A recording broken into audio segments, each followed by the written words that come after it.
Shalom, damai di hati, saudaraku yang diberkati Tuhan Yesus. Senang lagi kita berjumpa hari ini, Rabu, tanggal 17 Januari tahun 2024. Saya imani dan percaya ada sukacita kita menikmati hari berkat Tuhan ini. Karena itu, marilah kita isi hari ini belajar firman Tuhan lewat renungan harian keluarga Rabu tanggal 17 Januari 2024. Tapi sebelumnya mari kita satu di dalam doa. Terpujilah Engkau Tuhan, Bapa di dalam Yesus Kristus dan Roh Kudus. Sebab kami masih tetap hidup, bernafas dan bergerak di hari Rabu ini. Tandanya Engkau mempercayakan kami untuk menunaikan lagi tugas pekerjaan dan pelayanan hari ini. Demi hormat dan kemuliaan nama Tuhan, kami akan membaca dan merenungkan firman-Mu yang dapat mengantar perjalanan hidup kami hari ini.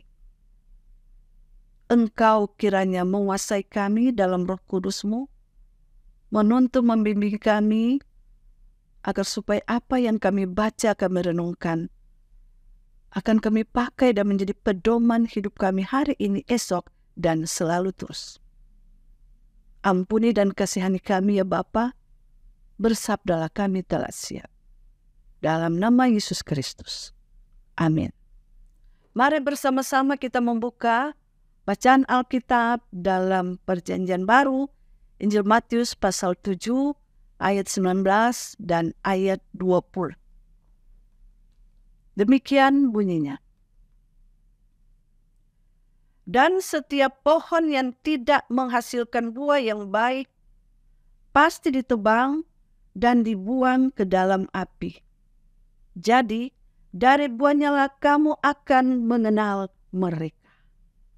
Itulah bacaan Alkitab, dan kita dengarkan renungan harian keluarga diberi judul firman Tuhan kita ini, hidup yang memberi manfaat.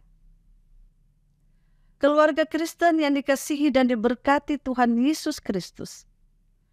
Pada beberapa waktu yang lalu, melalui wawancara salah satu siaran televisi swasta nasional, menghadirkan seorang perempuan, anak seorang tukang becak yang berhasil dalam studinya, mulai dari tingkat strata 1, S1, S2, sampai S3 dengan kemampuan meraih nilai indeks prestasi kumulatif atau IPK 4,0.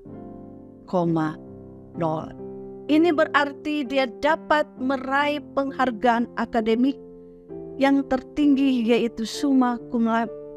Dan sudah barang tentu prestasi hidup dari anak tukang beca ini bukan hanya menjadi kebanggaan orang tua, tetapi juga semua orang, baik yang di dalam keluarganya maupun di lingkungan masyarakat, bahkan bagi semua orang yang menyaksikan siaran televisi itu.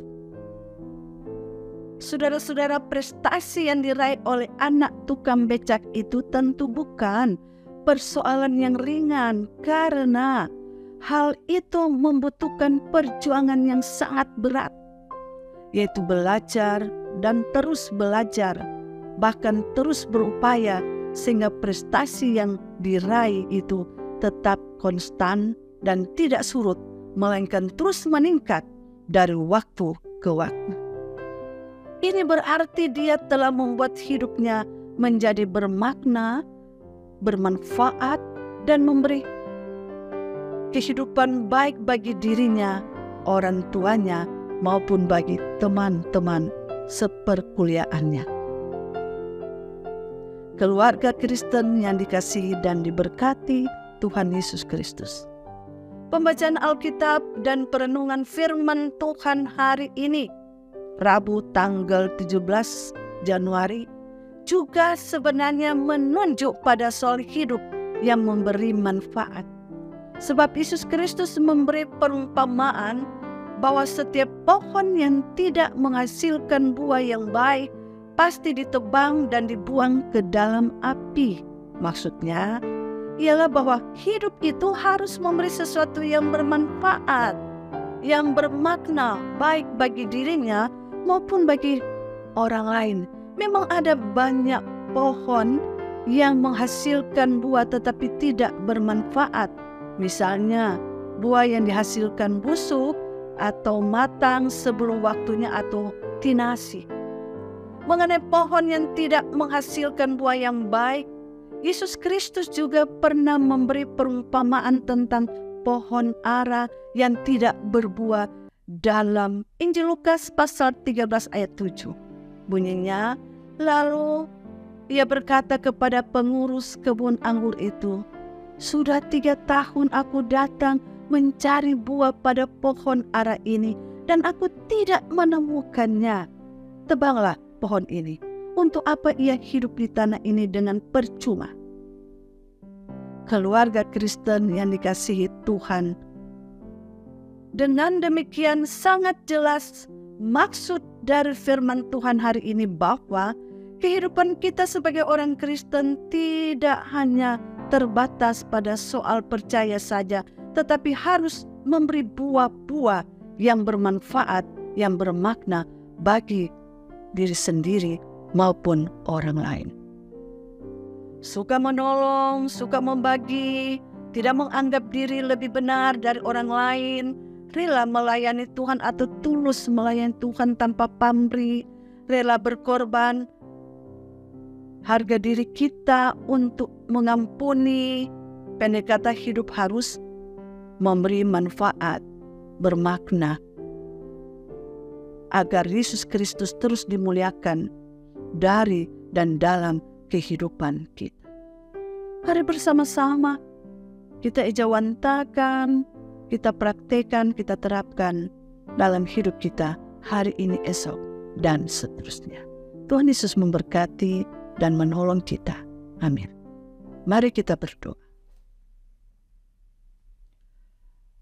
Ya Allah, ya Tuhan kami, Bapa di dalam Yesus Kristus dan Roh Kudus, terpujilah Engkau kekal selama-lamanya. Kami bersyukur dan berterima kasih kepadamu ya Bapa, sebab Engkau memperkenankan kami ada lagi di hari ini. Dan biarlah hari ini dan hari-hari yang lain, kami gunakan waktu kesempatan yang indah untuk memuliakan nama Tuhan dengan berkarya, dengan melakukan hal-hal yang bermakna, bermanfaat bagi diri kami, bagi keluarga kami, dan bagi sesama manusia atau orang-orang yang ada di sekitar kami. Tolonglah kami Tuhan untuk tetap rendah hati dan melakukan itu tugas tanggung jawab kami di bidang masing-masing dengan jujur, dengan tulus hati, dan dengan murni. Ya Bapa Surgawi, lindungi kami, sertai kami di sepanjang hari ini, di sepanjang kehidupan kami, agar kami senantiasa melakukan hal-hal yang berguna, yang baik kepada orang lain, demi hormat akan kemuliaan nama Tuhan, di mana Tuhan begitu baik bagi kami, bahkan juga kepada orang lain. Dan kebaikan itu kami lakukan dan tingkatkan dalam hidup kami. Diberkatilah jemaat kami Maranatha Selatan kolom 1 sampai kolom 27. Dengan latar belakang kehidupan jemaat, kepelbagaian keragaman, dan harapan-harapan, dan pergumulan serta kebahagiaan dari jemaat kami Maranatha Selatan.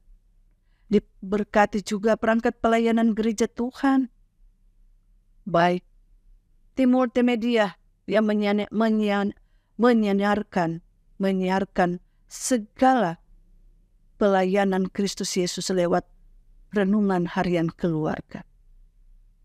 Tolong Tuhan, Engkau memberkati tim kerja yang begitu kerja keras melakukan tugas tanggung jawab menyampaikan kabar sukacita.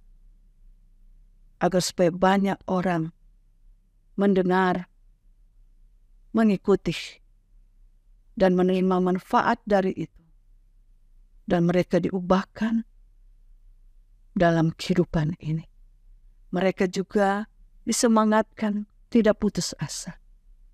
Karena Tuhan selalu ada dengan orang-orang yang percaya, orang-orang yang selalu menyembah dan selalu berdoa kepada Tuhan tak putus-putusnya. Bapa Surgawi padamu, Bapa kiranya tolong dan sertai pelayan khusus, badan pekerja, para pendeta, kostor, pegawai, bahkan semua tugas tanggung jawab pelayanan gereja Tuhan. Diberkati juga Tuhan jemaat yang dalam tugas pekerjaan, pelayanan, usaha bisnis mereka. Agar supaya ada keberhasilan, ada kesuksesan. Diberkati dan disertai mereka yang berhari ulang tahun, dikuduskan kesukacitaan hati mereka. Yang sakit Tuhan Yesus tolong pulihkan dan sembuhkan mereka. Baik yang ada di rumah sakit, bahkan pun yang ada di rumah mereka masing-masing. Ada pergumulan dari jemaat karena ekonomi, karena pekerjaan, karena usaha bisnis mereka. Tuhan tolong pulihkan ekonomi mereka, pulihkan usaha bisnis mereka. Ada yang sakit juga, Tuhan tolong pulihkan, sembuhkan mereka. Baik secara batinnya, bahkan fisik.